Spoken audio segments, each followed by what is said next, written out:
Bienvenue à toutes et à tous à ce webinaire avec Marianne Hogan, entraînement et performance en course à pied. Olivier Roy-Bergeon, je vais être votre animateur aujourd'hui pour poser à Marianne les questions que vous n'oseriez pas lui poser et aussi les questions que vous oserez lui poser. Pour ce faire, merci d'utiliser l'espace Q&A en anglais dans Zoom. Et si vous voulez échanger avec nous, autrement qu'avoir des questions à poser, utilisez l'espace de discussion. Donc, bienvenue en ce mercredi 16 mars à ce webinaire offert par la Clinique du coureur et le coaching du coureur, dont je suis athlète-entraîneur, et Marianne Hogan, ma collègue aussi, qui est notre invitée aujourd'hui. Merci, Marianne, d'avoir accepté notre invitation. Bienvenue dans ce webinaire. Ben, écoute, ça fait super plaisir d'être là. Merci de m'avoir invité. Un grand plaisir. Alors, l'objectif aujourd'hui, dans le fond, c'est qu'on apprenne un petit peu à savoir qui tu es, parce que je pense qu'on peut maintenant dire qu'on a dans notre équipe une athlète de calibre international qui s'illustre à l'échelle internationale. Donc, rapide pedigree pour que les gens sachent un peu qui tu es et où tu t'en vas. À ton actif, dans les derniers mois seulement, tu as accompagné une athlète paralympique en triathlon jusqu'à une 5e place aux Jeux de Tokyo au mois d'août. Tu es allé à l'Ultra Trail Cape Town où tu as extrêmement bien fait sur l'épreuve de 100 km, juste derrière Courtney Dauwalter pour une 2e place chez les femmes. Et par la suite, tu es allé au Texas en janvier sur la Bandera 100 km aussi que tu as remporté haut la main. Hein? Ouais, je ne sais pas si j'oserais dire haut la main, mais ça a bien été, oui. Et donc là, tu as ton golden ticket pour aller faire la Western States, le 100 miles cet été. Et tu t'en vas faire le 170 km de l'UTMB à la fin du mois d'août. Oui, effectivement, j'ai une grosse année devant moi. Oui, c'est ça, c'est ça.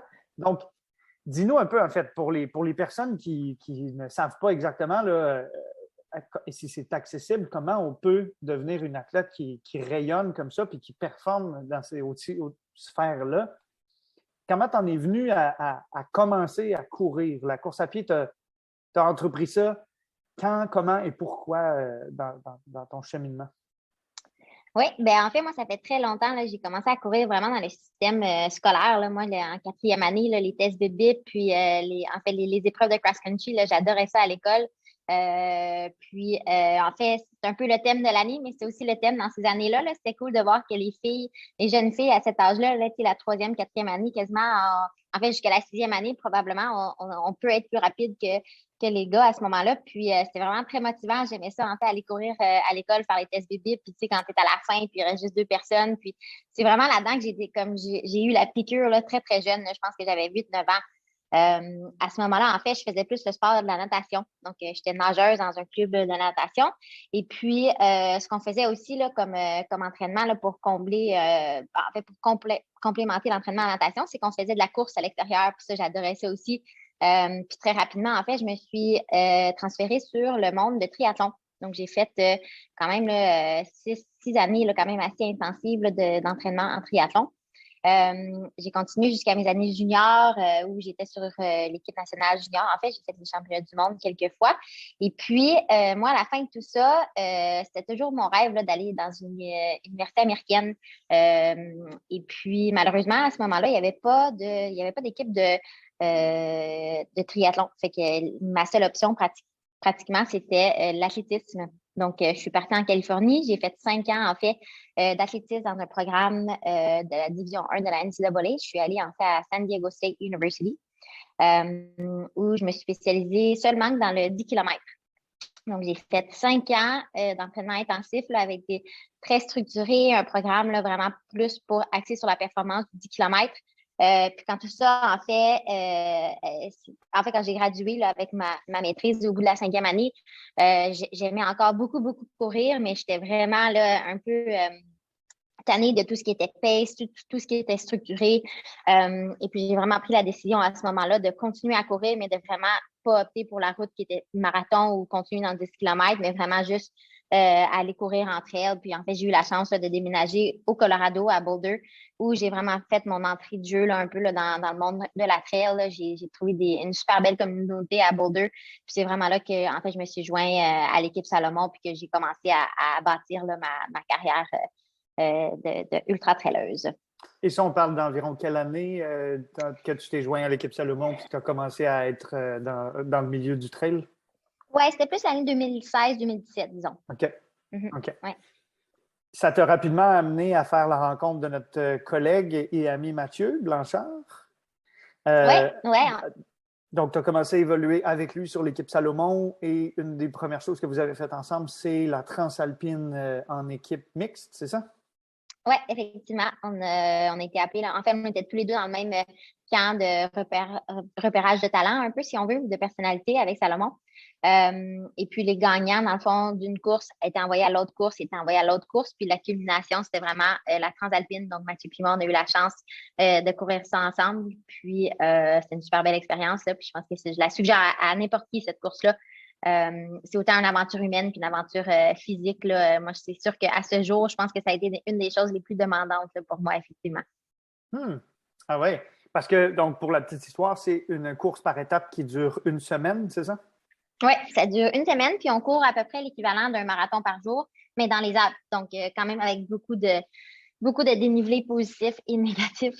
Donc, c'est sûr que ça a été quand même demandant là, physiquement, sans aucun doute.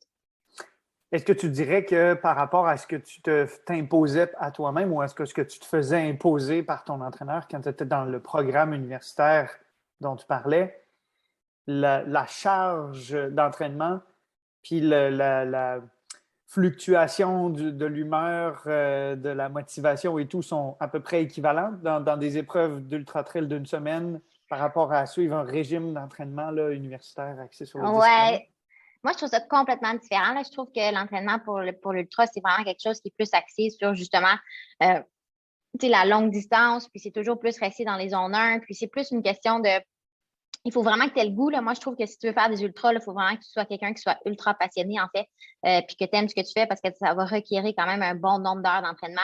Versus l'athlétisme, c'est très spécifique. L'entraînement, elle ne dure pas très longtemps, mais c'est très intense. Puis moi, je trouve que dans un certain sens, l'athlétisme, ça me demandait beaucoup. Ça me demandait d'être très forte mentalement dans le sens que, tu sais, quand tu t'alignes sur un 10 km, il faut vraiment que tu aies le goût de te défoncer pendant la courte durée de ton 10 km, tandis qu'un ultra, c'est que tu as le temps de passer à travers des montagnes russes d'émotions, puis de douleurs, puis de aha. Fait que je pense que c'est vraiment différent, c'est très dur à comparer. Mais même à ce jour, là, quand je fais des entraînements qui sont plus courts, comme un marathon ou 10 kilos, c'est sûr que je trouve ça dur aussi pour le corps. Là. Est-ce que ton corps, avec le temps, a fini par s'habituer puis maintenant est capable de tolérer des charges beaucoup plus grandes ou tu as eu des périodes où la charge devenait trop grande puis là, manifestement, ton corps, il protestait puis il t'imposait de prendre une pause pour gérer, guérir une blessure? Oui, ben j'ai quand même un très gros lot de blessures à mon actif. C'est en fait ce qui explique que depuis justement 2017, là, j'ai eu plusieurs années là, qui étaient off un peu là, pour moi. J'ai eu beaucoup de blessures plus reliées à ce qui est osseux. Donc, j'ai eu quelques fractures de stress. En fait, même à mon parcours aux États-Unis, là, j'ai eu 2 fractures de stress durant mon parcours universitaire. Et puis, j'en ai eu aussi là, par la suite. En fait, dès 2017, ma première grosse blessure, ça a été une fracture de stress. Et puis après ça, en fait, ça, c'est plus une malchance qu'autre chose, mais tu sais, c'est sûr qu'il y a des séquelles de l'entraînement que je faisais qui faisaient en sorte que j'étais très fatiguée, là, mais je me suis cassée la jambe droite. Puis ça a été vraiment ma plus grosse blessure. Là. J'ai eu je me suis tourné la cheville dans une trail et puis j'ai eu une fracture spirale du tibia péroné. Donc ça m'a requis quand même une opération avec 2 plaques, 15 vis et puis un très, très, très long processus là, de réhabilitation pour me remettre. Et puis, le retour de cette blessure-là a fallu en fait, il a fallu que je sois très, très patiente et puis il a fallu que je réhabitue mon corps à courir à maintes reprises.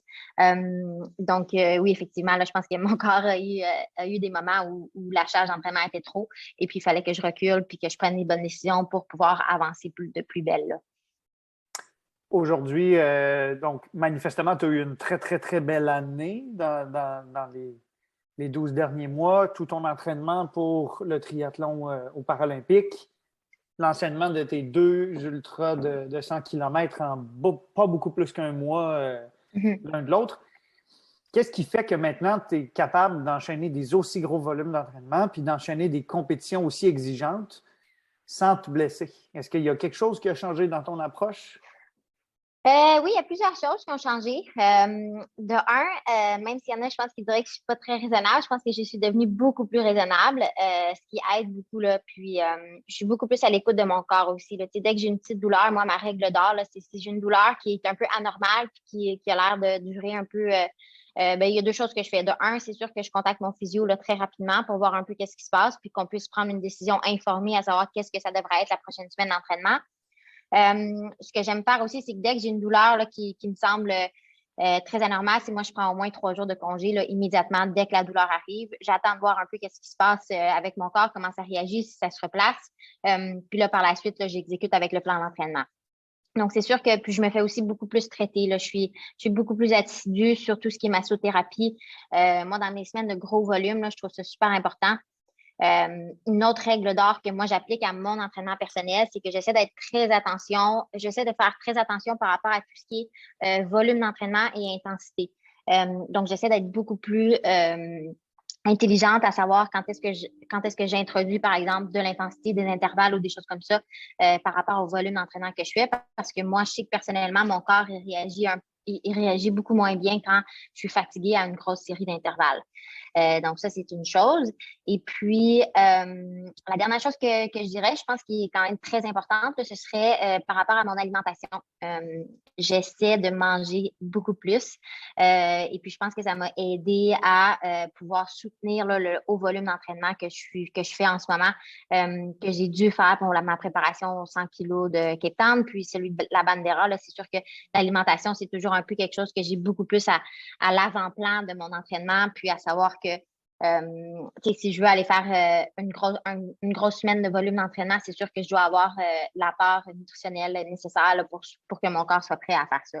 Tu as dit beaucoup plus, hein, mais pas beaucoup mieux. C'est ça ce que ça veut dire, c'est que tu n'as pas nécessairement essayé d'avoir un plan nutritionnel où tu remplaçais des ingrédients par d'autres qui sont plus frais, plus fruits et légumes. C'est plutôt juste t'assurer que tu aies au moins autant de calories par ton alimentation que celles que tu dépenses dans une journée. C'est ça, c'est une approche vraiment quantitative. Ouais, pour moi, c'est vraiment une approche quantitative. Là. Je suis quelqu'un en fait, j'adore les aliments plus naturels. Là. Moi, je suis quelqu'un qui raffole des légumes. Là. Fait que c'est sûr que tout ce qui est apport comme ça, c'est pas le problème pour moi d'avoir le besoin nutritif, mais c'est plus en fait vraiment un apport calorifique. Là. Je pense que en rétrospect, je pense qu'il y a des moments où probablement que je m'alimentais pas assez durant mes longues courses, avant, après, pendant. Le pendant est super important. Je pense que souvent, on le néglige. Puis, moi, ça m'arrivait tout le temps de me dire, dans le fond, je suis capable de continuer, j'ai pas besoin de quoi que ce soit. Mais la réalité est que c'est que ton corps est toujours en train de travailler. Puis, si tu le surcharges d'entraînement puis que tu ne lui donnes pas la quantité suffisante de nourriture, c'est là que tu es beaucoup plus à risque de blessure. Puis, tu es beaucoup plus à risque aussi de mal récupérer puis de mal te préparer pour le prochain entraînement. Donc, je pense que c'est un focus là, que j'ai rajouté dans ma dernière année, puis mes dernières années, en fait. Puis dans les modalités de récupération que tu utilises, parce que on est conscient maintenant que si tu veux que ton corps tolère une forte charge d'entraînement, il faut que tu lui accordes le temps qu'il l'absorbe avant de lui en redemander. Est-ce que tu as des modalités que tu utilises, toi, qui sont comme tes incontournables? Par exemple, tu voyages toujours avec tes bas de compression. Tu as mentionné que tu te fais masser. Est-ce que tu as utilisé des trucs particuliers, par exemple, pour dormir davantage, faire des siestes? Est-ce qu'il y a des modalités de récupération comme ça? Ouais, mais tu en as mentionné plusieurs là, que je fais. C'est sûr que les bas de compression, moi, je peux pas aller dans un avion sans des bas de compression, là, sinon j'ai les pieds qui gonflent comme ça se peut pas, puis c'est sûr que ça marche vraiment pas pour moi. Fait que ça, c'est plus dans une optique de voyagement. Pour tout ce qui est récupération, moi, j'ai aussi les bottes de compression, là, donc, tu sais, ceux qui font ça, moi, j'adore ça. Puis, je sais pas si, tu sais, je suis pas non plus quelqu'un en fait, je suis pas spécialiste dans ce domaine-là par rapport à savoir si c'est à quoi ressemble là, le côté positif là-dedans. Mais moi, personnellement, ça me fait sentir très bien là, de faire ça. Puis j'ai l'impression que j'ai une plus grande légèreté le lendemain après que j'ai passé du temps dans mes bottes de compression. Mais ce que j'essaie de faire aussi, puis c'est encore relié avec l'alimentation, c'est moi, à chaque fois que je reviens d'une course ou d'un entraînement ou quoi que ce soit, j'essaie toujours de manger là, entre les 15 et 30 minutes qui suivent l'entraînement. Je pense que ça, c'est super important. Aussi, juste pour réalimenter tes muscles puis te préparer pour le prochain entraînement. Fait que ça, c'est quelque chose que je fais. Et puis, effectivement, le sommeil, je trouve ça super important également. C'est quelque chose que je négligeais plus par le passé où je trouvais que c'était un peu moins important parce que je me disais toujours que je suis vraiment capable de pousser, peu importe là, si je suis fatiguée ou pas. Mais je pense que niveau récupération, ça aide beaucoup mon corps là, quand j'ai fait un bon 8 heures de sommeil. Là. Fait que j'essaie toujours de dormir 8 heures de sommeil, mais je t'avouerai que par moment, ça ressemble plus à 7 heures. Puis on s'adapte et on fait un peu qu'est-ce qu'on peut par rapport à ça. Mm-hmm. Une semaine normale d'entraînement pour toi, là, disons, dans la période qui s'en vient, es-tu déjà en préparation pour la Western States? Oui, je suis en préparation pour la Western States. En fait, je me prépare plus spécifiquement en ce moment pour le Canyons, donc le 100 kilos là, de Canyons qui va être au mois d'avril. C'était une autre Golden Ticket Race que j'étais. En fait, moi, je me suis inscrite à les 3 Golden Ticket Race juste au cas où, en fait, je me qualifierais pas, puis je voulais juste me donner le plus de chances possible. Mais en fait, ça donne super bien parce que c'est 2 mois avant la Western. Il y a à peu près 60% du parcours qui est sur le parcours de la Western States. Fait que ça va être super, ça va m'aider beaucoup. Puis ça va aussi m'aider à m'acclimater au terrain, à la température, l'élévation et tout ça. Fait que je me prépare là-dedans, puis c'est sûr que je l'inclus dans ma préparation et non, c'est sûr que c'est pas ma course hors de l'année. Fait que oui, j'ai commencé à m'entraîner spécifiquement pour ça. Mais à noter, c'est sûr que moi, je crois très fortement en courir en mode en zone, moi je l'appelle la zone 1, là, je cours tout le temps en zone 1. C'est vraiment la grande partie de mon entraînement, c'est de la zone 1, puis je fais du volume à très basse intensité.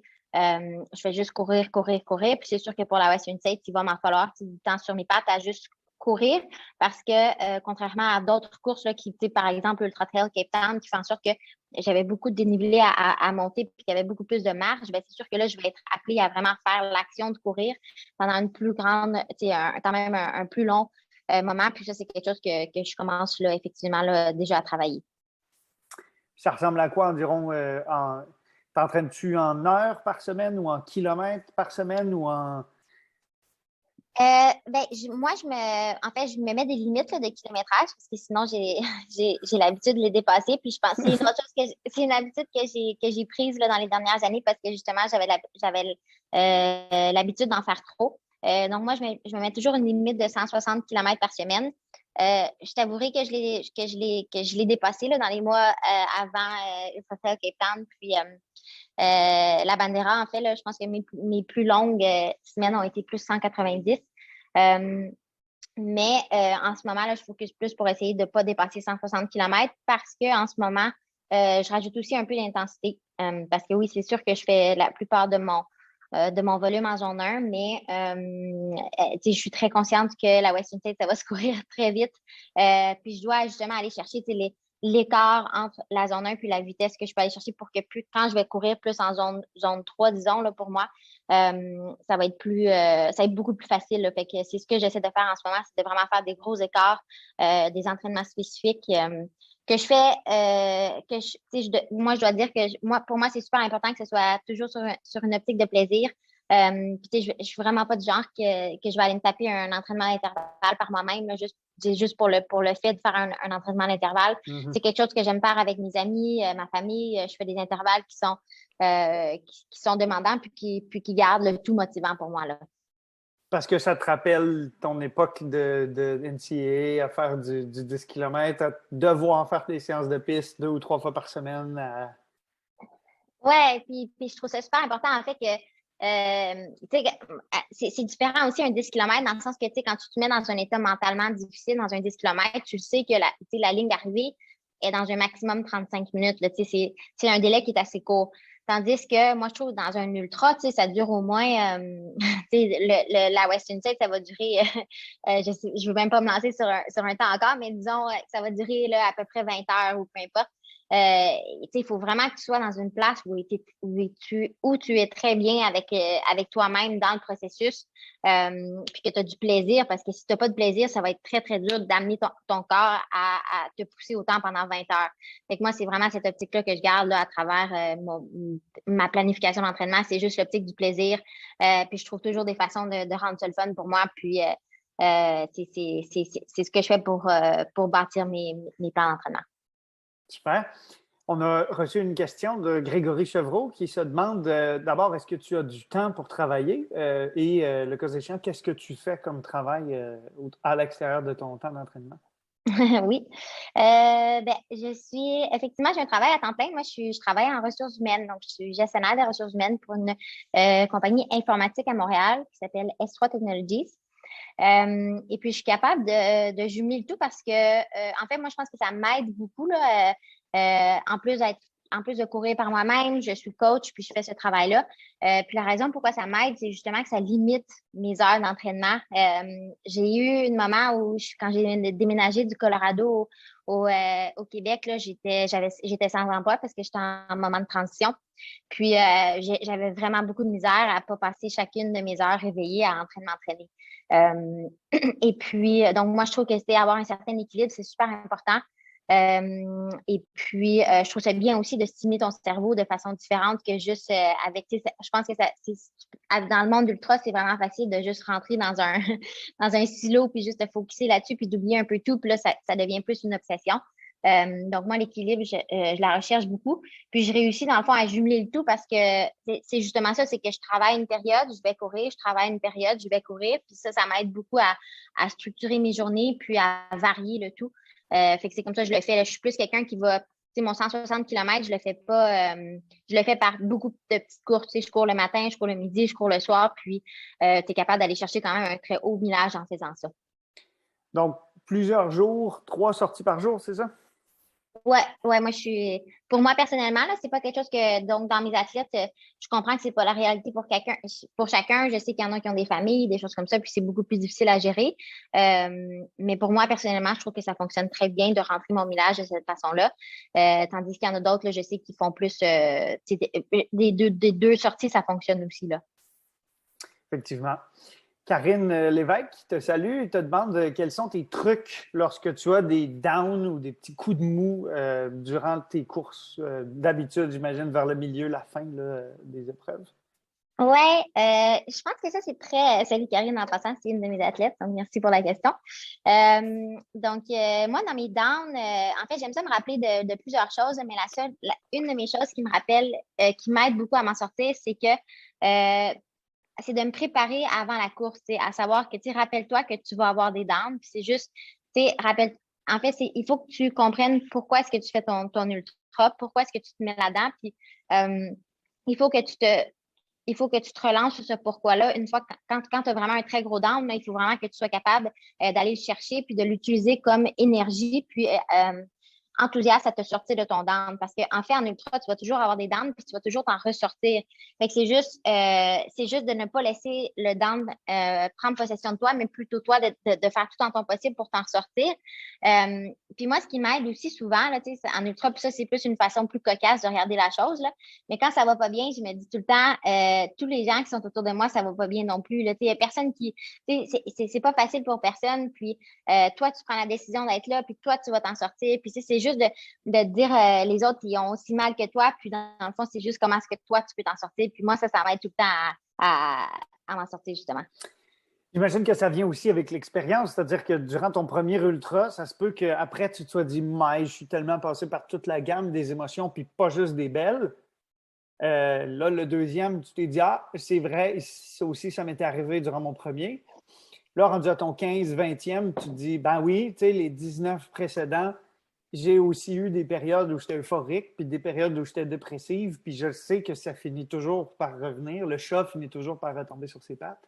Oui, effectivement. Mais je pense que te préparer pour tes downs est super important. Là. Avant la course, sois conscient, puis sois réaliste avec le fait que tu vas en avoir, puis trouve-toi la phrase ou la chose qui va faire en sorte que tu vas t'en sortir avant la course. Comme ça, quand ça arrive, tu n'es pas surprise, puis tu es capable de t'en sortir. Oui. Ben, chanceuse Karine, elle a une bonne coach pour la préparer comme athlète à ses prochaines épreuves.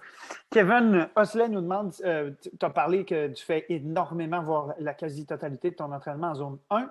Tu as parlé aussi de zone 3, qui est plutôt la zone dans laquelle tu sens que tu vas compétitionner. Combien il y a de zones au total dans ton modèle pour que tu situes 1 comme le temps d'entraînement, puis 3 comme le temps de compétition, par exemple? Oui.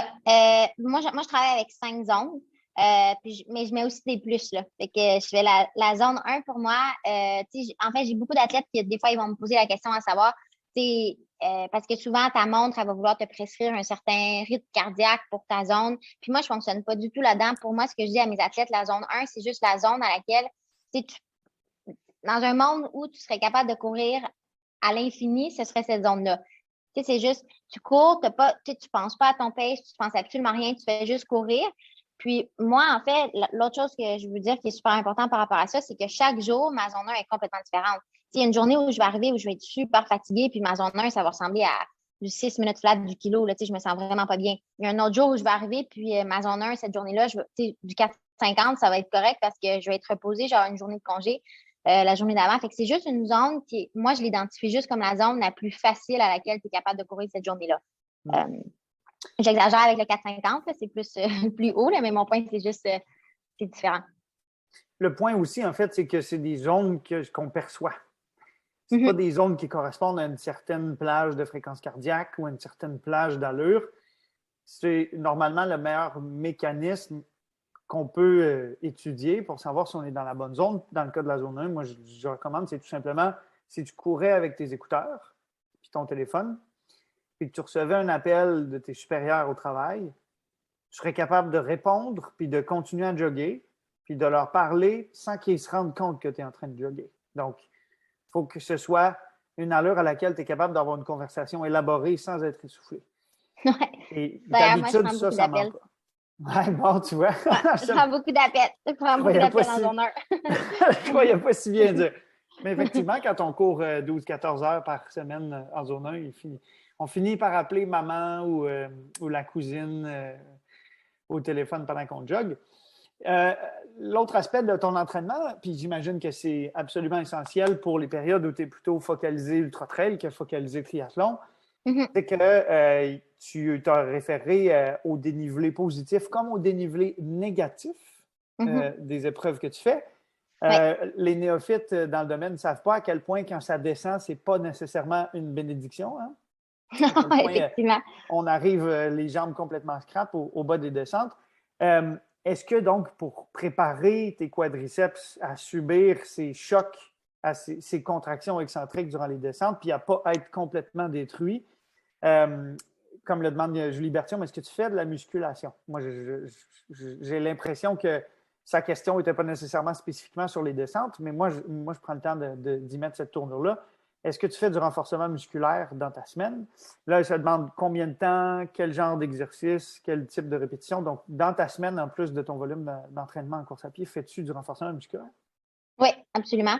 Moi, j'adore le renforcement musculaire. Je suis une grande. En fait, je pousse pour ça, là, définitivement. Ça aide beaucoup dans la trail, mais il y a aussi, tu sais, en tant que trailer, il y a beaucoup de choses qu'on doit travailler, là, notamment la mobilité des chevilles, par exemple, c'est super important. Puis dans mon cas, c'est ultra plus important parce que je me suis blessée là, à maintes reprises, puis maintenant, mes chevilles sont juste hyper laxes, puis j'ai beaucoup de difficultés par rapport à ça. Fait que c'est juste des petits détails comme ça que je vais dire que mettons, des gros entraînements de musculation, je vais dire, je le fais au moins 3 fois par semaine. Mais aller dans la salle de gym, moi, c'est sûr que c'est quelque chose, ou faire des exercices, c'est quelque chose que je vais vouloir faire au quotidien. Tu sais, un petit 15 minutes ici, un 15 minutes là, tu travailles quelque chose de vraiment spécifique, la mobilité de tes chevilles. En ce moment, par exemple, j'ai une douleur au talon d'Achille, fait que je fais des exercices qui sont vraiment spécifiques à ça. Donc ça, c'est plus quelque chose que j'en... Puis moi, en fait, ma pratique que j'essaie aussi de pousser avec mes athlètes, c'est que, tu sais, si tu me dis que tu n'as pas beaucoup de temps à dédier à la musculation, prends un petit 15 minutes par jour pour faire au moins une série très basique d'exercices qui va faire en sorte que tu vas pouvoir passer à la prochaine étape. Moi, je trouve ça super important. Puis je pense que, justement, là, tu sais, tout ce qui est travail de quad, ça fait en sorte que moi, quand je vais courir dans les montagnes, en fait, c'est pas mes jambes qui me lâchent, c'est plus le niveau fatigue générale. C'est très rare que dans une ultra, c'est le côté musculaire qui va me lâcher, c'est plus la fatigue générale. Et Fait que donc, oui, je toi, trouve ça super important. tu dis, je ne fais jamais une très longue séance de renforcement musculaire. Je mets des 15 minutes comme ça, à gauche, à droite, dans presque chacune de mes journées. Moi, je fais un peu des deux. Donc, moi, c'est sûr que j'aime ça aller faire une séance musculaire, mais moi, je suis aussi quelqu'un qui aime ça, le yoga. Donc, souvent, ce que je fais, je fais du yoga avec des poids. Donc, tu sais, je suis pas, c'est pas une séance muscu typique, là, disons.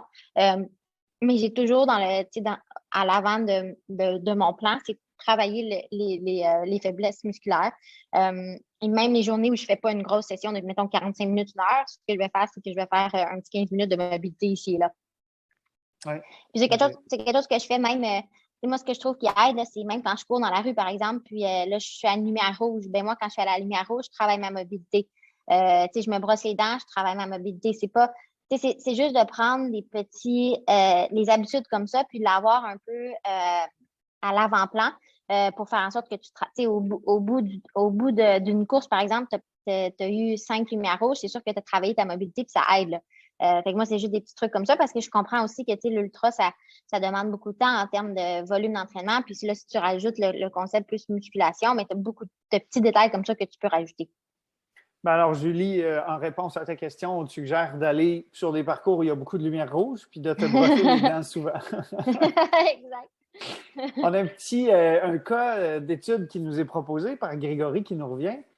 Je serais curieux de savoir, toi, comment tu l'orienterais. Je pourrais peut-être faire une proposition par la suite. Il nous dit qu'il travaille en restauration environ 12-13 heures par jour, ce OK. qui implique qu'il fasse environ 15 km de marche. Et il se demande donc comment il pourrait planifier ses entraînements pour un 100 km en juin. Donc, ça veut dire qu'on a 3 contraintes majeures. Premièrement, déjà toujours fatigué à la fin de ses journées de travail. Deuxièmement, très peu de temps, parce qu'à l'extérieur de ces 12-13 heures-là, plus les repas, c'est pas mal le temps de la nuit.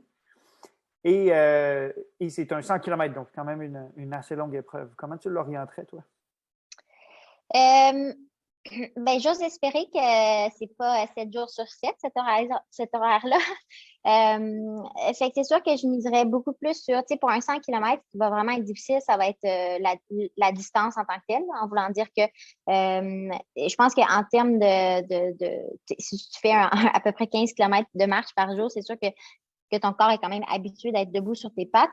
Par contre, un 100 km, ça va quand même te requérir une certaine préparation, à savoir un double. Tu sais, moi, ce que je suggérais, c'est vraiment t'arranger de faire la fin de semaine 2 grosses sorties, t'assurer d'avoir une certaine progression, puis comme, mettons, 3 ou 4 semaines avant ton événement, c'est d'avoir une culmination. Fait qu'à chaque fin de semaine, tu augmentes tes 2 sorties pour arriver, par exemple, au sommet de la plus grosse fin de semaine choc avant ton 100 km pour après ça redescendre, puis t'es préparé. Mais je pense que tu fais vraiment très bien de prendre ton 15 km de marche en considération parce que c'est un effort physique, puis c'est un stress sur ton corps. Donc, je l'inclurais dans ton entraînement, puis je commencerais aussi à considérer que ça fait partie de ton training. Tu sais, les 15 km de marche, c'est vraiment pas à négliger, puis ce serait ça ma suggestion par rapport à ça. Mais je suis content qu'on soit de la même approche parce que moi, j'ai une athlète qui se prépare pour faire un backyard ultra. OK? Donc, une boucle à chaque heure, till the last man standing, et qui est livreuse de courrier. Et OK? elle aussi, elle marche énormément, peut-être pas entre 12 et 13 heures, mais entre 6 et 8 heures par jour. Puis je lui ai dit, en fait, toi, pour la partie être capable de continuer à avancer, même en marchant, c'est couvert à 100% par ton travail. Alors, je lui fais faire très peu de jog parce que, dans le fond, étant donné qu'elle n'aura pas besoin de jogger beaucoup plus que ce que son travail lui fait déjà faire comme temps sur ses pieds, je lui fais faire des assez bonnes fins de semaine, comme je lui ferais faire à Grégory d'ailleurs. Et moi, je consacrerais surtout ces fins de semaine à travailler les montées puis les descentes parce qu'il marche 15 km par jour sur du plat. Ça, moi, je dirais que c'est couvert.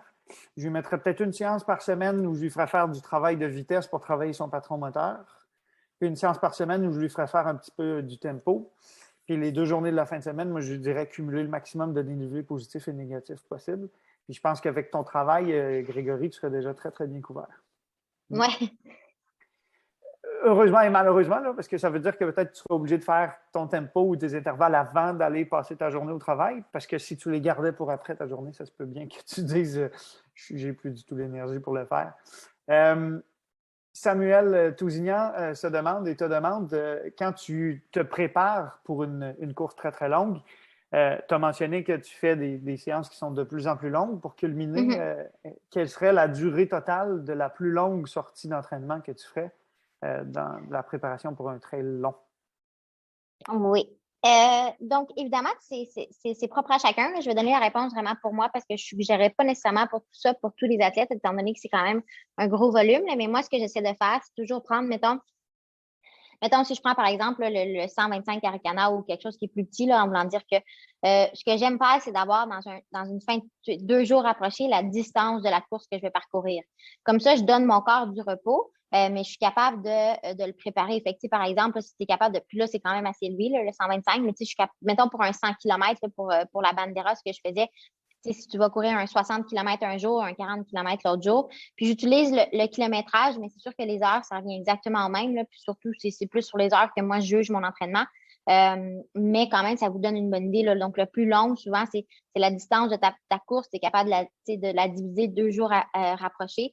Ça donne le stress à ton corps pour te préparer pour l'événement, sans pour autant faire la distance actuelle. Mais je comprends, je dirais que si tu es comme à peu près 20 plus bas que la distance de la course, l'effet est à peu près le même aussi. Là. C'est vraiment de voir aussi une certaine progression. Là. Moi ce qui serait le plus important là-dedans, c'est de s'assurer que tu as bien progressé jusqu'à cette étape-là et non juste à faire ça à tout prix. Là. Tu serais mieux d'aller une étape plus bas avant d'arriver à faire la distance parcourue en 2 jours, puis risquer de te blesser. Donc, ce seraient les choses à considérer. Là. Et juste avant, puis juste après ce week-end choc-là, où tu essaierais de cumuler la distance de la course, tu prévois quel type de réduction de volume pour arriver reposé? Oui, ben quand je fais, mettons, des gros week-end chocs, là, évidemment, je garde toujours un peu mon millage de la semaine. J'essaie de la garder quand même au même endroit. Donc, par exemple, là, c'est sûr que si j'essaie pas de dépasser 160, c'est sûr que ma semaine elle va être beaucoup plus petite si j'ai une optique de faire deux grosses journées là, la fin de semaine. Encore une fois, pour moi, c'est juste une quantification. Je sais très bien que mon corps est capable pour moi, ça fonctionne courir 160 km, puis je veux pas risquer de me blesser en allant plus haut parce que je trouve que j'ai les effets bénéfiques à ce kilométrage-là. C'est de voir un peu qu'est-ce que votre corps est habitué de faire à chaque semaine, puis de toujours garder ça en considération. Puis ce qui est super important, c'est de ne pas sauter d'étape. Tu vas être beaucoup plus, tu vas bénéficier beaucoup plus d'un entraînement moindre, tant et aussi longtemps que tu ne sautes pas l'étape. Je sauterai pas de palier pour, tu vas pas bénéficier d'un palier plus élevé si tu n'as pas fait le palier juste avant pour t'y rendre. Moi, c'est vraiment mon opinion. C'est aussi vrai pour une personne qui commence à courir puis qui fait 5 fois une minute le premier jour que pour une personne qui est habituée de faire des semaines de 160 km puis qui veut tranquillement se rendre à 180 ou à 200 km par semaine. Le principe reste le même. Chantal Gamache se demande comment tu jongles avec d'avoir d'un côté tes entraînements pour l'ultra-trail et de l'autre côté pour le triathlon. Est-ce que tu essaies de rester toujours bien entraîné sur le vélo et en nage pour être toujours capable de refaire un triathlon ou est-ce que c'est plutôt deux facettes complètement différentes que tu utilises en alternance? C'est deux facettes différentes, mais je suis capable de bien les jongler. C'est sûr qu'en ce moment, là, mon focus, c'est beaucoup plus sur l'ultra-trail que le triathlon. Là. Le triathlon, c'est plus quelque chose que je ferais dans la deuxième partie de l'année si je continue avec mon athlète que je guide. Mais moi, ce que je fais, c'est très simple. Là. Moi, tous les entraînements que je vais faire, comme à la natation, là, si je nageais 4 fois semaine, moi, je cours jusqu'à la piscine. Donc, très facilement, moi, je suis à 7 km de la piscine, donc c'est un 15 km. Je suis capable d'aller chercher du volume de base en faisant du cross-training. Donc, je trouve en fait que le triathlon a fait en sorte que j'ai réussi à me remettre en forme sans ajoutant trop de stress mécanique à mon corps. Là, parce que moi, c'est sûr que la reprise de la course à pied, c'est toujours quelque chose que je fais de façon très graduelle. Donc, ça m'a permis de faire ça. Puis, je crois fermement aussi que les entraînements en intensité en vélo le payent énormément là, pour tout ce qui est course à pied. Donc, mais ce que je faisais dans cette optique-là, c'est que si je fais de l'entraînement d'intensité à vélo, j'en fais pas en course à pied. Je trouve pas que c'est nécessaire de faire les deux. Donc, il faut juste que tu décides un peu quels sont tes objectifs, puis comment est-ce que tu peux utiliser les deux sports pour t'aider dans l'autre, dans le fond. Et forcément, toi, pendant l'hiver, tu places le vélo plutôt de côté pour te concentrer sur la course à pied. Puis inversement, durant l'été, tu ressors le vélo, tu en fais un petit peu plus. Oui, mais ça dépend vraiment de la période. Par exemple, l'hiver passé, là, moi, j'ai fait beaucoup d'intensité sur le vélo sur un trainer. Puis moi, je trouve que ça m'a beaucoup aidé, ça. Mais c'est juste aussi parce que j'avais des compétitions de triathlon qui arrivaient très rapidement. Tandis que là, si je veux faire du triathlon, ça va plus être dans la deuxième partie de l'année, donc j'ai pas besoin d'en faire en ce moment. Je focus vraiment plus sur ma préparation pour Western States. Super. Une question de David Jacques sur l'alimentation. Il nous dit que lui, il a beaucoup de difficultés à digérer en courant.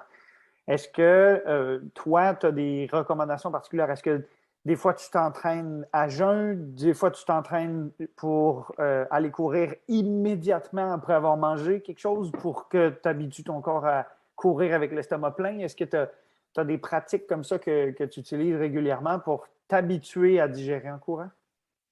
Ben moi, je vais toujours courir avec le ventre plein, là, il n'y a aucun doute. Là, moi, je suis vraiment pas je ne pousse pas l'entraînement à jeun. Pour moi, encore une fois, moi, c'est plus dans l'optique que je ne veux pas me blesser, là, donc c'est sûr que je n'encouragerai pas ça pour toi, mais sache qu'il y en a qui le font, puis il y en a pour qui ça fonctionne, là, donc c'est juste ma réponse plus personnelle.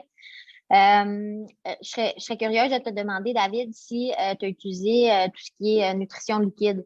Je parle pas nécessairement les gels, mais vraiment l'apport calorifique par le liquide. Moi, je suis une athlète avec la compagnie NAC. Et puis, ils ont produit justement là, une nutrition, un plan de nutrition liquide qui fera en sorte que tu n'aurais pas besoin de manger quoi que ce soit. Et puis moi, c'est ce que je planifie faire là, pour The Canyons et The Western States. Parce que moi, la raison pourquoi je veux faire ça, c'est pas que j'ai un problème de digestion, mais c'est plutôt que souvent en course, j'ai comme l'excitation, puis je prends pas assez le temps de manger. Je continue, puis je prends pas assez le temps de manger. Et je mise beaucoup sur les calories liquides. Moi, je te le suggérerais, là, David, c'est d'essayer ça puis de voir si ton corps réagit mieux à ça. Je ne l'essaierai pas durant la course, évidemment. Là, je l'essaierai vraiment durant tes entraînements, de voir si les calories liquides pourraient fonctionner pour toi. Puis juste d'essayer aussi la saveur qui fonctionne. Ils en font aussi des saveurs là, unflavored. Là, fait que ça pourrait être quelque chose qui pourrait marcher pour toi. Super, très bonne recommandation. On a aussi sur l'alimentation, Julie Bertium qui nous demande pendant une compétition comment gères-tu tes apports en glucides? Est-ce que tu as, avec cette stratégie d'alimentation liquide-là, tu vas savoir, selon le nombre de millilitres que tu vas boire dans une heure, à combien de grammes de glucides ça va correspondre? Est-ce que tu fonctionnes comme ça, en grammes de glucides par heure de temps de compétition? Non, moi, j'ai une approche qui est beaucoup plus organique. C'est vraiment la façon que je fonctionne pour moi-même, juste parce que ça fonctionne. Là. Je trouve ça super important en course d'aussi suivre ta faim parce que je trouve que moi, ça m'aide beaucoup à jamais avoir mal au cœur. Ça m'est jamais arrivé d'avoir des problèmes de digestion. Ça m'est jamais arrivé d'avoir mal au cœur non plus. Souvent, ce que je fais, c'est que les 2 premières heures de la course, je mange absolument rien. Puis je donne le temps à mon corps d'avoir faim. Puis après ça, à partir de 2 heures, je suis comme un métronome. Là, à chaque heure, je prends quelque chose. Puis je prends toujours qu'est-ce qui me tente à ce moment-là. En sachant que j'ai besoin quand même un certain nombre de calories. Puis là, c'est vraiment propre à chacun, là, dépendamment de ta taille, ton poids, ton sexe et tout ça. Moi, un flot constant de calories, ça va toujours aider. C'est pour ça aussi que moi, j'opte pour les calories liquides. Donc, dès le début, en fait, j'ai les calories liquides. À partir de 2 heures, je commence à manger. Puis à chaque heure, je vais manger quelque chose. Peu importe ce que c'est, peu importe ce que c'est que j'ai le goût à ce moment-là. Et puis oui, je mets beaucoup de focus sur les glucides, mais moi, ce qui m'arrive, ça m'arrive toujours toute seule, là. À peu près à 6 heures ou 7 heures dans une course, je commence à avoir ultra faim. Et puis, je ne veux pas manger des glucides, là. J'ai le goût de manger plus des protéines ou quelque chose de consistant. Puis j'écoute mon corps, c'est à ce moment-là que je me dis, hey, j'ai faim. Puis ça m'arrive d'arriver dans un ravitaillement puis de dire à ma crew, hey, j'ai faim, qu'est-ce que je peux manger? Puis là, ils me donnent quelque chose de plus consistant. Je pense que c'est juste le plus important, c'est d'écouter ton corps et puis d'avoir un apport constant là, de calories. Écoute ton corps, hein, c'est de toute façon la recommandation qu'on devrait faire. On l'a déjà dit pour l'allure de l'entraînement. On l'a dit pour la quantification du stress mécanique. Si tu as un bobo, tu t'arrêtes. Quand ton corps te parle, tu lui donnes 3 jours pour qu'il se remette. C'est la même chose avec l'alimentation pendant l'épreuve, c'est la même chose avec boire. J'imagine que tu ne fais pas biper ta montre à toutes les 15 minutes pour prendre une gorgée, tu bois quand tu as soif. Ouais, C'est ça. ouais. Moi, en fait, l'hydratation, je le fais encore plus de façon facile. Puis là, tu peux le faire dans les courses qui sont bien organisées ou qui sont, en fait, qui ont beaucoup de ravitaillement. Là. Mais moi, souvent, ce que je fais, c'est juste que je m'arrange pour avoir fini ma gourde avant que j'arrive au prochain ravitaillement. C'est toujours ce que je fais. Puis ça, pour moi, ça marche vraiment beaucoup. Cool. Génial. Une fois que tu t'es tapé un aussi gros programme de compétition que ce que tu as fait en décembre-janvier puis que ce que tu t'apprêtes à faire cet été, est-ce que après la fin de ta saison compétitive, tu t'accordes une coupure annuelle? Est-ce que, comme le demande Alain, tu arrêtes complètement de courir, par exemple pendant 2 semaines où tu te dis je laisse mon corps récupérer de toute cette année d'entraînement avant de reprendre? Oui, absolument, absolument. En fait, je l'ai fait à plusieurs reprises. Là. Je l'ai fait après Arikana cette année, là, notamment parce que j'avais une cheville vraiment foulée. J'ai pris 14 jours complètement off de course. Mais je l'adapte vraiment à savoir c'est quoi mon prochain objectif. Par exemple, quand j'ai fini la Bandera, j'avais juste non, quand j'ai fini UTCT, j'avais juste 6 semaines avant la Bandera. Donc, je m'étais dit, je vais prendre 7 jours, vraiment plus relax. J'ai pas pris 7 jours complètement off, là, j'ai jogué un peu, mais c'est sûr que je vais prendre des jours. Puis après ça, là, j'ai recommencé à bâtir pour la Bandera. Puis après la Bandera, là, j'ai vraiment pris le temps là, en fait, une semaine complète là, sans courir. Puis la deuxième semaine, c'est plus moi, en fait, si j'aimais pas courir autant, je pense que je prendrais 2 semaines complètement off, mais j'ai des gens qui m'invitent à faire des social runs ou des choses comme ça, puis j'ai vraiment de la misère à dire non, mais je vais vraiment trouver du temps dans l'année pour prendre des moments où je ne cours pas du tout, là. Donc, c'est juste une façon de situer ça dans l'année. Puis le off-season, je trouve que c'est une super bonne idée, puis si tu peux faire des sports complémentaires, tu vas beaucoup mieux récupérer puis être prêt pour les ultras là, au bon moment.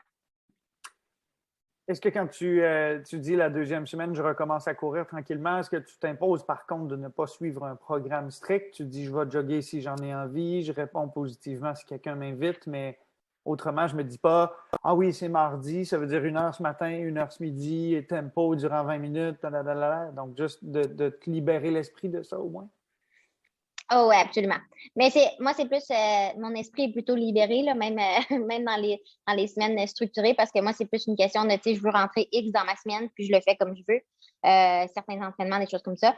Mais évidemment, pour la reprise, là, c'est vraiment plus une question de tu sais, moi, je pense que c'est super important de prendre tu sais, au moins 2 semaines off dans l'année. La raison pourquoi je ne l'ai pas faite nécessairement après la Bandera, c'est que je l'ai faite vraiment très spécifiquement après Arikana. Comme règle d'or, là, moi, je pense qu'après un ultra qui est 100 kilos et plus, entre 10 et 14 jours de off de course, ça va vraiment t'aider à récupérer pour ta prochaine course. Puis c'est ce que je recommanderais à tous mes athlètes, là, sans aucun doute. Là. 10 à 14 jours, c'est vraiment là. En fait, puis ça donne aussi le temps de te libérer mentalement, mais ça te donne beaucoup le temps à ton corps de récupérer de toutes les inflammations, les petites douleurs, les courbatures, des choses comme ça. Moi aussi, ma règle du pouce, c'est une journée de congé par heure qui a été passée en compétition. Si OK, ça t'a ouais, pris 10 heures à faire ton 100 kills, au 10 moins 10 jours. jours pendant lesquels tu laisses tes jambes, ta tête, ton cœur récupérer de ça. Ouais, ouais, ouais. Une autre question de Julie Bertium qui se demande comment tu lui conseillerais de procéder pour progresser en montée, pour réussir à monter plus rapidement, plus facilement.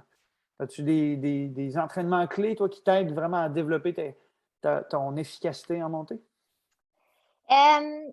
Des entraînements clés, pas nécessairement. J'en fais beaucoup. Tu sais, je pense que les strides en montée, ça peut aider beaucoup. Là, puis, c'est pas trop dur mentalement en voulant dire, tu es rentré un certain training de strides, là, ce qui veut dire que tu prends un certain d'un point A au point B, que tu fais juste progresser jusqu'à la fin de la montée, tu redescends tranquillement, puis tu progresses. Je trouve que ça, c'est un training en fait, que tout le monde devrait faire, là, sans aucun doute.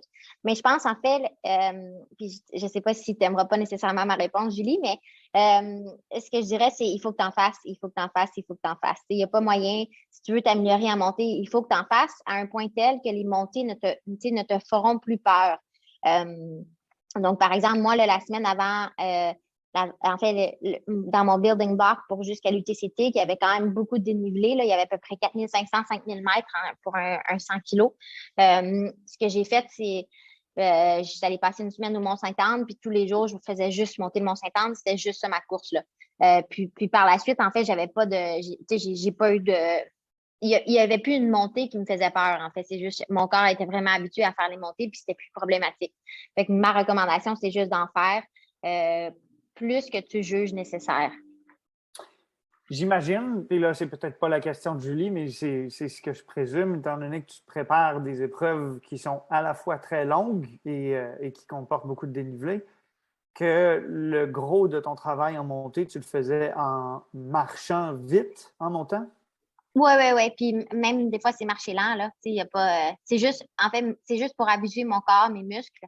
Tu sais, à la fin, mes jambes sont super prêtes à faire tu sais, du hiking là, en course. Il faut vraiment, vraiment pas se gêner pour faire ça. Même que, tu sais, des fois, tu vas être beaucoup plus efficace quand tu vas être en hiking que si tu es en train de courir. Fait que non, effectivement, c'est de la marche. Je suis pas en train de courir la totalité du Mont-Saint-Anne 3 fois par jour. Là. Il n'y a pas de Il faut être en sacrée forme, mais disons que c'est pas spécifique étant donné que le jour de la course, c'est pas comme ça que tu vas monter. Non, tu Ouais. sais, la randonnée avec, si tu sais que tu peux utiliser des bâtons durant ta course, pratique-toi avec tes bâtons, des choses comme ça, là. Éric Leblanc nous dit, lui, je présume qu'il le demande pour lui-même plutôt que pour un ami, là, qui, pour une personne qui veut performer sur marathon de route avant de passer aux ultra-trails, est-ce que ça peut être une bonne idée quand même d'intégrer des entraînements en sentier avec du dénivelé? Juste, lui, il écrit par amour pour ça. Est-ce que toi, tu recommandes donc aux personnes qui veulent compétitionner sur route qu'ils s'entraînent en sentier? Oui, oui, absolument. Moi, tu sais, surtout, là, je vais jumeler un peu les deux questions, là, mais je pense que les coachs peuvent vraiment beaucoup aider là, pour tout ce qui est marathon. Aller chercher le petit torque et le power nécessaire là, pour progresser sur un marathon. Je pense que c'est. En fait, tout le monde peut bénéficier d'un bon entraînement de coach. Puis habituellement, les coachs, si tu peux en trouver des bonnes en sentier, fait que ce serait ma recommandation, oui. Puis moi, ma recommandation, ce serait surtout d'utiliser les descentes en sentier. Parce que Ah, c'est OK. assez rare dans un marathon que la personne n'arrive pas autour du 32e, 33e kilomètre à avoir les jambes mortes, souvent à cause de l'excentrique, souvent avoir les quadriceps vraiment défoncés. Et les personnes qui prennent le temps, même en montant, en marchant, comme tu l'as fait au Mont-Sainte-Anne, de s'habituer à descendre les sentiers, descendre les montagnes qu'ils ont gravies en courant pour créer de la casse musculaire, pour adapter les quadriceps à ce type d'effort. En règle générale, ont tendance à progresser aussi en course sur route dans des épreuves de longue durée. On en avait discuté dans le webinaire du 8 février avec Charles Castonguay, qui lui se préparait pour un marathon qui comportait 5000 pieds de dénivelé négatif aux États-Unis sur 42,2 km et qui mentionnait en fait se préparer tout simplement au fait d'être probablement, j'imagine, un des seuls coureurs qui va arriver à la ligne d'arrivée sans avoir les quadriceps défoncés parce qu'il fait énormément de musculation pour les quads puis énormément d'excentriques dans les descentes, notamment en sentier pour ça. Donc, Éric, moi, s'il y avait une recommandation à te faire, c'est oui, tout à fait, votre entraînement en sentier, par amour pour ça. Puis profite-en pour casser de la fibre dans les descentes. Ça va t'aider pour ton marathon. On a une question de Stéphanie Brousseau qui a compris de la question et de ta réponse à Karine Lévesque que tu fais du coaching, qui se demande si tu es prête à le partager à propos de ces gens-là, quels sont les profils des athlètes que tu entraînes et si tu y consacres beaucoup de temps et quelle est ton approche en matière de coaching.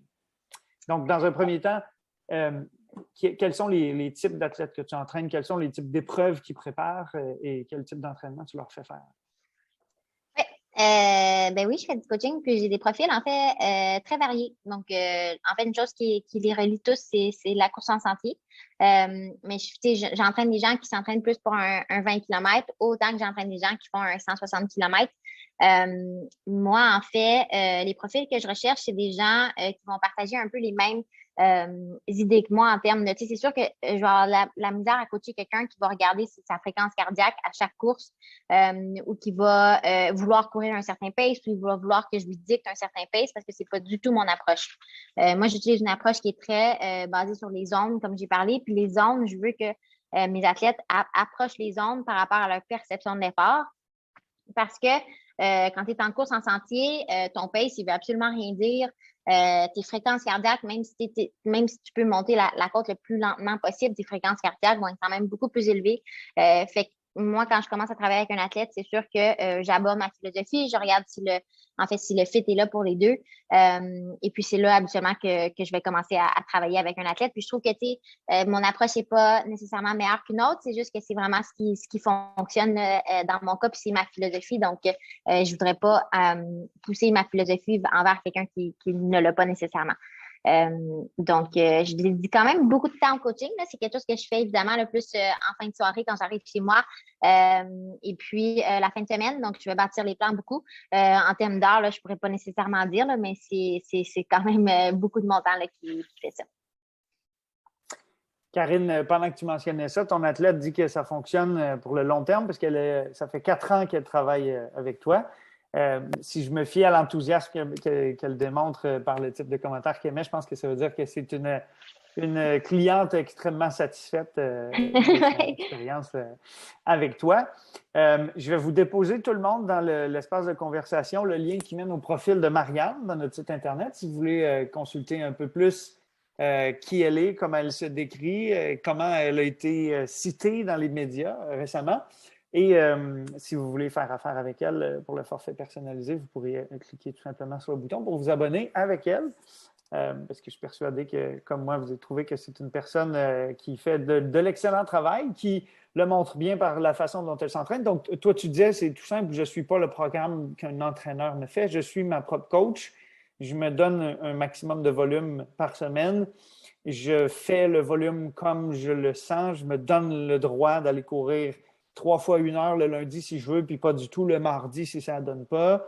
Et je n'ai jamais la charge mentale de devoir faire l'entraînement de la journée parce que je me dis toujours, tant qu'arrivé au dimanche soir, j'ai fait mon volume, je vais avoir réussi à faire l'entraînement que je voulais. C'est ça, c'est aussi simple. Oui, moi, ça fonctionne vraiment bien pour moi. C'est sûr qu'avec mes athlètes, c'est beaucoup plus structuré là, parce qu'il y en a justement qui aiment ça suivre quelque chose de structuré. Moi, j'utilise cette approche-là parce que ça faisait des années que je suivais un planning très prédéterminé puis des intervalles spécifiques. Donc, j'utilise ça, ça fonctionne super bien pour moi. Donc, effectivement, là, c'est véridique. Génial.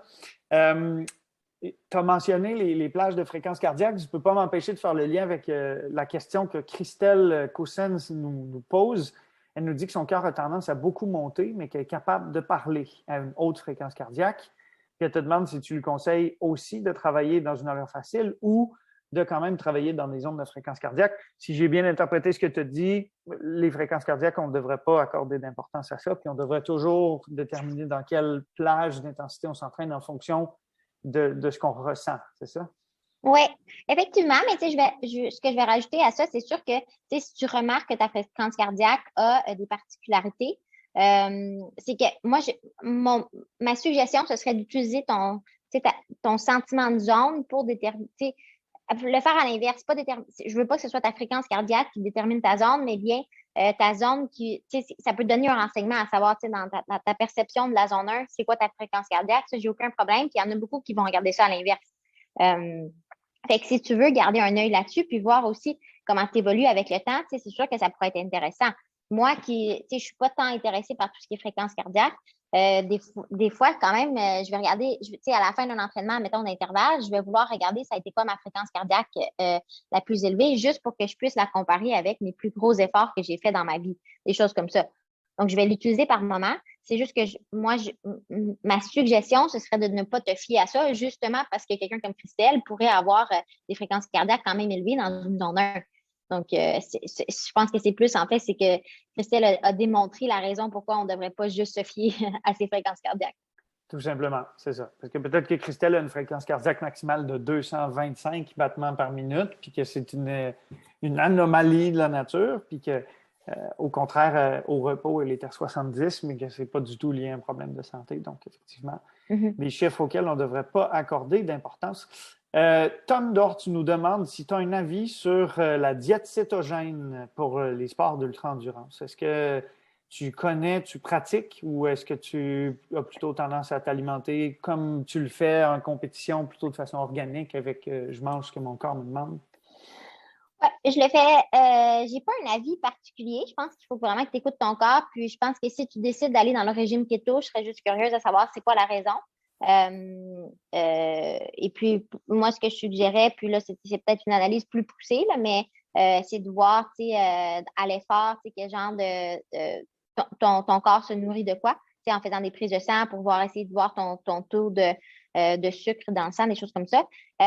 J'ai pas un avis concret, comme je te dis, je pense que c'est très individuel, mais c'est sûr que je pense que c'est un régime keto dans la vie de tous les jours. Je pense que ce serait quand même intéressant pour toi d'évaluer l'effet positif que les glucides pourraient avoir sur un ultra.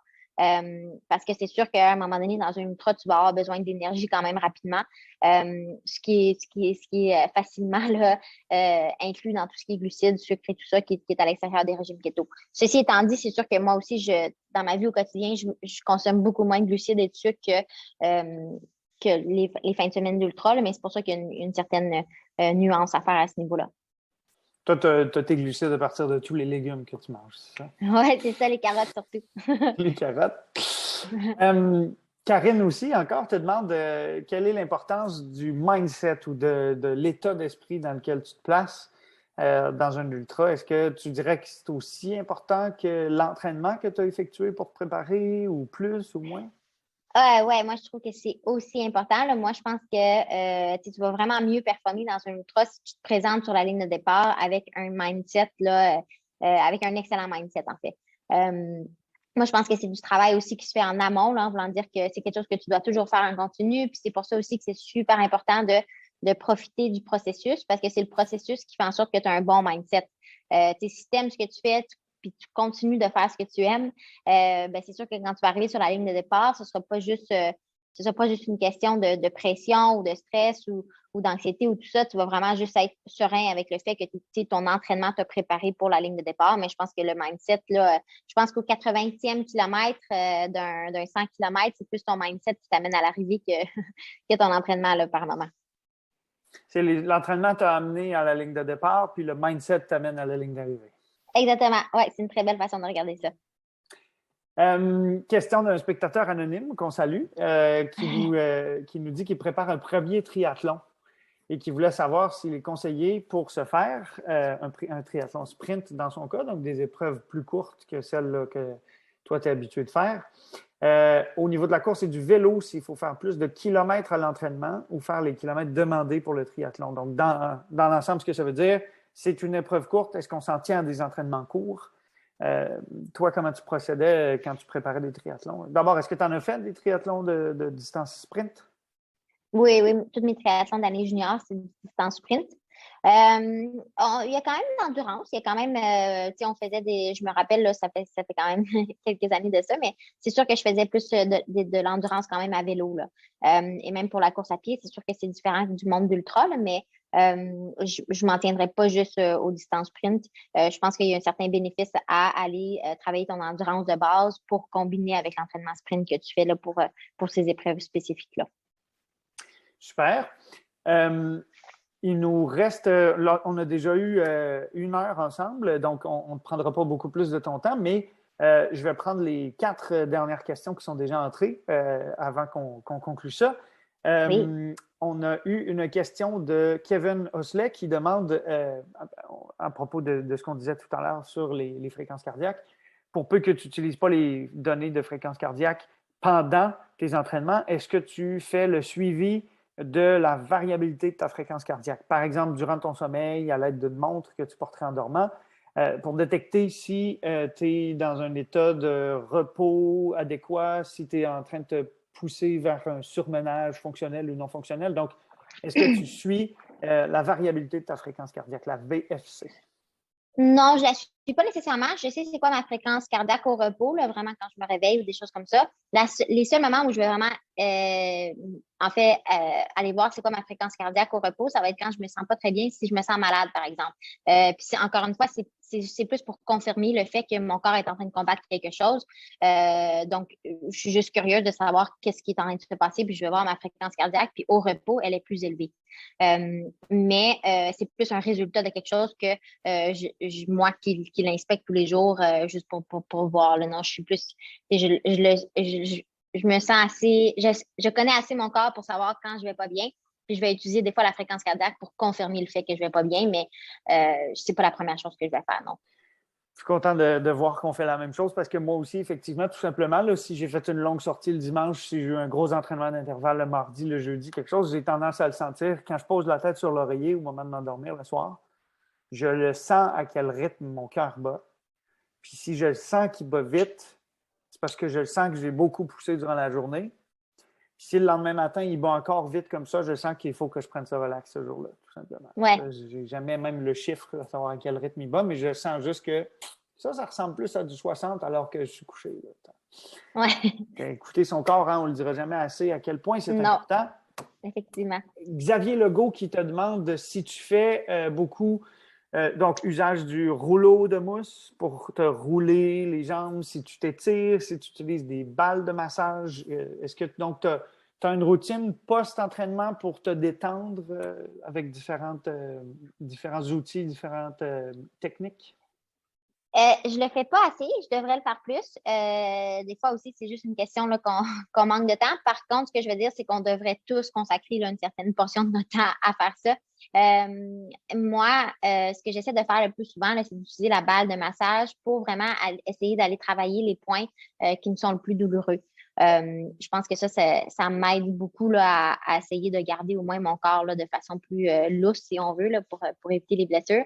Mais c'est plus, encore une fois, là, je réagis au fait que mon corps ne va pas bien, donc je le fais. Mais je devrais le faire plus de façon préventive. Et puis, j'encourage aux gens qui ont le moment là, de le faire. Là, c'est pas obligé d'être avant ou après. C'est plus trouve le moment qui convient le plus pour toi, puis fais-le de façon le plus régulièrement possible. Puis c'est ce qui va faire en sorte que ça va bénéficier dans le long terme. Puis, si tu te poses des questions spécifiques à savoir combien de temps, moi, je pense que n'importe quel moment que tu vas consacrer à ça va être positif. Tu n'as pas besoin de faire 1 heure de foam rolling, là, un petit 15 minutes par-ci, un petit 15 minutes par-là. Ça peut quand même aller un long way. Un peu comme le renforcement musculaire, comme tu le disais. Exactement. Avant-dernière question, encore Julie Bertium qui demande comment on fait pour savoir si on est prêt ou prête pour passer à une distance supérieure, comme par exemple un ultra de 100 km ou même de 100 miles. Toi, est-ce qu'il y a eu un moment où tu as senti OK, là, je pense que mon corps est capable de tolérer ces durées d'effort-là, ce type d'effort-là. Ça y est, j'y vais, je fais le grand saut? Non, moi, je me suis pas, encore une fois, c'est plus à l'inverse. Moi, je me demande est-ce que j'ai le temps à consacrer, puis est-ce que j'ai le goût de consacrer le temps qui va me nécessiter pour me préparer pour un 100 km et 100 miles.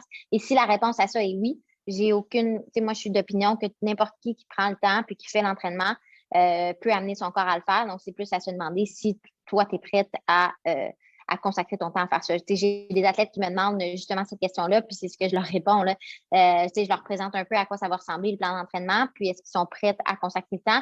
Si la réponse est moindrement non, ma réponse c'est non, tu n'es pas prête pour passer à la distance supérieure parce qu'il faut que tu te prépares là, pour un 100 km, un 100 miles, c'est pas un walk in the park, là, c'est quelque chose qui nécessite une grande préparation, puis il faut juste que tu sois motivé pour la faire.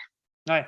Ben, imaginez-vous tout le monde, hein, si Marianne passe 25 semaines à préparer un 100 miles, à faire 100 miles de volume chaque semaine de préparation, ça veut dire que sur ces 25 semaines-là, le 100 miles en question, c'est juste 4 de tout ce qu'elle va avoir couru. Moi, c'est la même réponse que j'ai pour les gens qui me demandent, après avoir fait un demi-marathon, est-ce que tu penses que je serais prêt à passer sur marathon? Je dis, si tu penses que tu as 2 fois plus de temps par semaine pour t'entraîner, allons-y pour ça. C'est pas le fait que ça va te prendre un peu plus que 2 fois plus de temps à compléter l'épreuve qui devrait déterminer. Non, effectivement. Et la dernière question, et non la moindre, parce qu'elle concerne le café. Et ça, on le sait, c'est absolument vital. Oui. En bois-tu? Et si oui, aimerais-tu qu'on en serve dans les ravitaux? Nous demande un spectateur anonyme qui a du goût. Oui. Moi, je bois, en fait, j'adore le café. Là. Je suis vraiment quelqu'un qui doit prendre son café. En fait, c'est la première chose que je fais quand je me réveille le matin. Puis c'est du café que je buvais ici, en fait. Aussi, cheers. Par contre, tu vois, j'en prends pas durant mes courses. Je prends plus de la caféine pure. Donc, pendant mes courses, je vais plus prendre une pilule de caféine versus un café. Simplement pour l'inconfort que habituellement, je vais boire du café avec du lait, puis je ne veux pas, en plein milieu d'une course, m'asseoir sur la chaise et boire un café avec du lait. Je pense que, admettons, si je vais en entraînement puis je fais une longue sortie, absolument, je vais prendre du café, j'ai pas de problème. C'est plus la convenience, je ne pense pas que tu le dis en français, mais l'utilité facile de juste prendre la caféine puis passer à autre chose. Ceci étant dit, par contre, 1 heure avant chacune de mes courses, je prends mon café. Et puis, je m'assure de le prendre 1 heure avant juste parce qu'en dedans d'1 heure, il va falloir que j'aille à la salle de bain, là, vraiment juste pour sortir le liquide. Fait que je m'assure 1 heure, mais c'est tout. Mais oui, le café, j'adore ça. Puis, dans les ravitaux, je pense pour ceux qui ont plus de temps ou qui veulent prendre plus de temps, je pense que ça pourrait être bon du café, là, absolument. Moi, je suis absolument d'accord qu'on serve du café à l'arrivée des courses. Oui. Mais dans les ravitaux, non, le café, c'est un rituel, il faut le savourer. Ouais. Écoute, Marianne, on a vraiment fait le tour d'une assez longue liste de questions. Merci infiniment à tout le monde qui a pris le temps de poser des questions. Ça m'a permis d'apprendre à découvrir ma collègue Marianne. Merci aussi de t'être prêtée au jeu, d'avoir pris le temps de répondre à toutes ces questions-là. On te souhaite, là, tu nous as dit tu m'as dit que tu partais bientôt pour un camp d'entraînement. Est-ce que c'est bel et bien le cas? Tu pars au Pérou bientôt? Oui, je pars au Pérou la semaine prochaine. Je vais aller faire un petit camp d'entraînement en altitude. Ça devrait être très plaisant. Je ne suis jamais allée courir dans les montagnes, là. Ouais, pas mal chouette. On te souhaite un excellent camp. On te souhaite une excellente préparation, d'abord pour les canyons, puis enfin pour la Western. On va essayer de refaire le point avec toi après la Western pour savoir où tu en es et comment se passe la préparation pour l'UTMB avec Mathieu notamment. Good, parfait. Bien, merci beaucoup. Merci à tout le monde d'avoir participé en grand nombre, d'avoir posé des questions toujours très, très pertinentes, très intéressantes. Merci pour vos bons mots dans l'espace de conversation. Donc, comme pour tous nos webinaires, si vous avez dû manquer une partie, rendez-vous dans notre site Internet. Dans les prochaines heures, la version sera disponible en rediffusion.